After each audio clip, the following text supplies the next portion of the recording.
Tell us, from your own experience, Mm-hmm. what are some times that you particularly learned, or failures or mistakes that you made that have led to a particular amount of learning for you and left an impact? uh, I think starting off I learned a lot, and the biggest thing I learned was, or one of the biggest things I learned was, it didn't matter how much I knew about marketing or whatever, I'm focusing on. The content matter, because it's more in, someone can be as great as they, want to be at what they're doing, an expert or whatever you want to call it. But if they don't know how to work with clients and handle clients and keep good communication, I think I felt like that was where some, uh, huge lessons came in for me. Okay. I knew what I was doing, but working with clients of different, size companies and stuff was definitely a learning experience. Okay. So did you find yourself in situations where, I guess that you were trying to just be all about the knowledge and that you knew what you were talking about and everything like that, when you realized that, oh, they just want, a person that they like, kind of a thing? Is that? Yeah, it was. It was things like not keeping in contact with them, enough, or not moving the project along, quick enough or slow enough, or going too fast or too slow. So it's just as much about the delivery of the information as the information itself, and figuring out how they learned, what type of packaging, of my services could they benefit the most from, Okay. So whether that was, over the phone call, or if they learned more visually, or if they learned, face to face. Okay. Or, tutorials or screencasts on the computer. Like, really, I think learning how clients learn themselves is something we overlook, and we just give it to them how we want to do it, and they're left, in Yeah, the that's dust. wise. So, in that process, did you, as of like discovering, how to connect or communicate your service to your clients, did you ever, I guess, get into trouble with them, in a sense of like you felt like you might lose someone that you had brought on because Yeah, you definitely. hadn't learned that yet? Definitely, there were times when, I let the communication get, further and further apart, and pretty soon it was, I felt like, oh, I don't want to bother them, or whatever. But the point is they're paying you to help them with something, and if you don't move a project along, you become a help desk, and they lose respect for you, and you're left in the dust. So there were times when I didn't move it along far enough, and I paid for it for sure. Yeah. So have you had, and I don't know, and whatever, I don't want to get too, I No, guess, personal totally, no. with this, but have you lost any clients that you were like, oh crap, I dropped the ball on that one? I haven't lost any. I've had some that just dropped off the map. So I guess you could consider that losing them. Yeah. But really, before I did, get to that point, I always, because I knew it was happening, but I would always struggle with that and figure out how to solve that, and then just come to them and say, hey, I feel like I'm dropping the ball. Let's fix this. Okay. So I would take them out to lunch and say, here's the problem I think I'm having. Is it just me, or do we need to, address this and move on? Yeah. And Well, clients really respected that. have you ever experienced, I guess, taking that too far and like over touched a client? I haven't yet. I always Yeah. feel like I'm going to, but they always appreciate it. Huh. And That's so, very- I that's good feel insight. like, I feel like there really isn't. They are paying you to move this project along. And I think that's something you can also determine at the front end. Mhm. I always ask, what type of communication do you prefer the most? And, we're going to be communicating this often, or setting the dates, Yeah. and figuring out exactly when. And so they have something to look forward to, and you're keeping them accountable, and it's keeping you accountable. If you can think back even before your current venture, if of experiences that you've learned in other points of your life, whether it's your childhood or college or something like that, that kind of led you to something like, man, I don't want to do that again, or Yeah. or vice versa. Well, yeah, it started in, I think, two examples. It started in college when I decided I didn't want to sit on my butt for the rest of my life and be a DJ, Yeah. and that's when I switched my degree.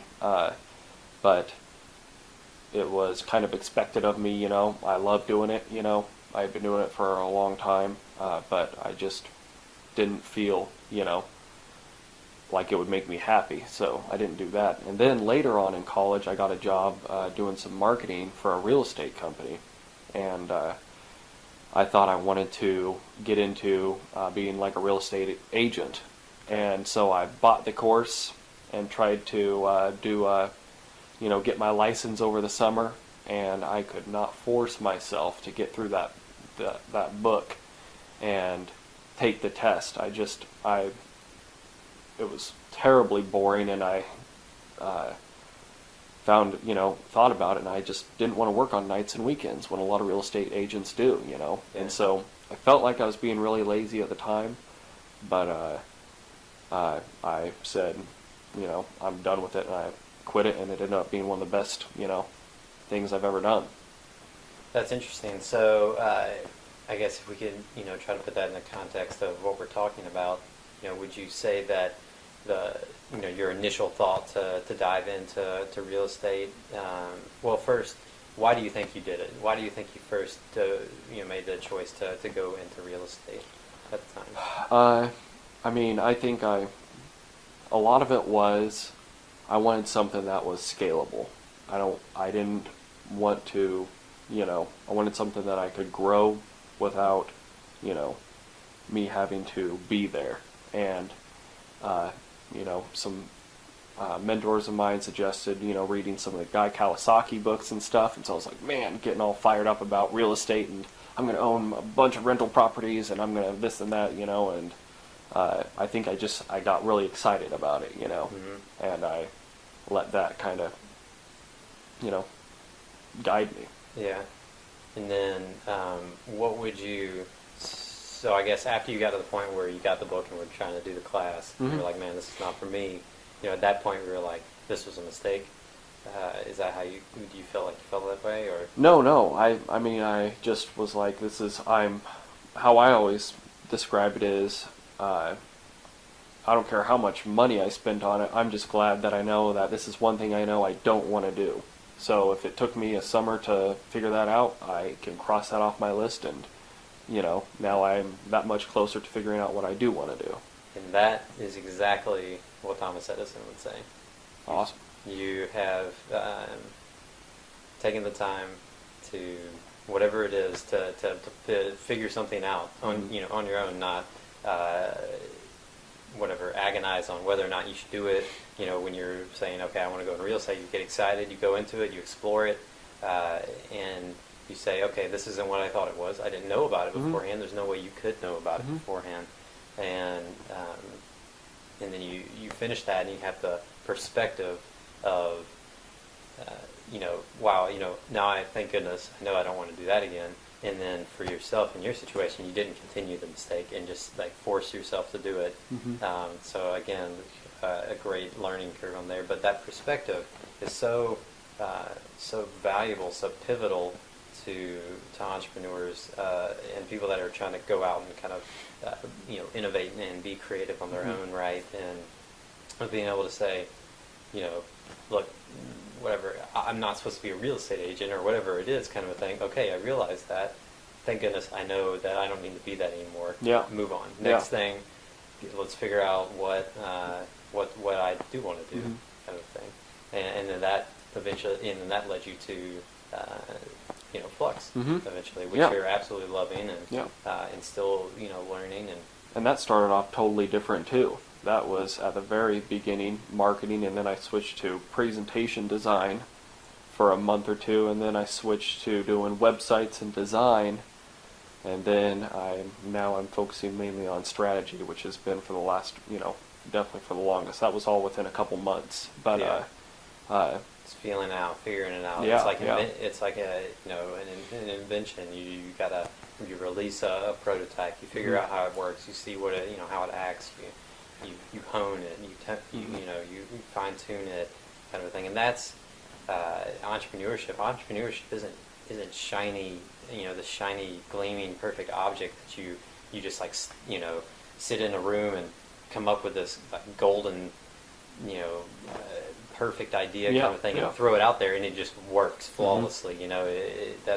It's totally just like uh, a mess of not a, I mean, it's not a mess. It's just it's a, this is what I got kind of a Mhm. thing. I don't know, I think it's going to do this kind of thing. You put it out there and it's just influenced by so many other Yeah. things.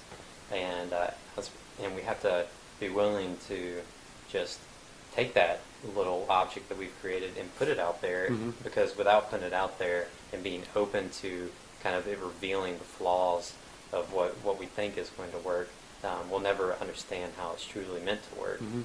Um, I couldn't agree more. I think that was the biggest thing I kind of came to grips with just a couple months ago was I spend so much time trying to figure out what is that one thing I'm meant to do?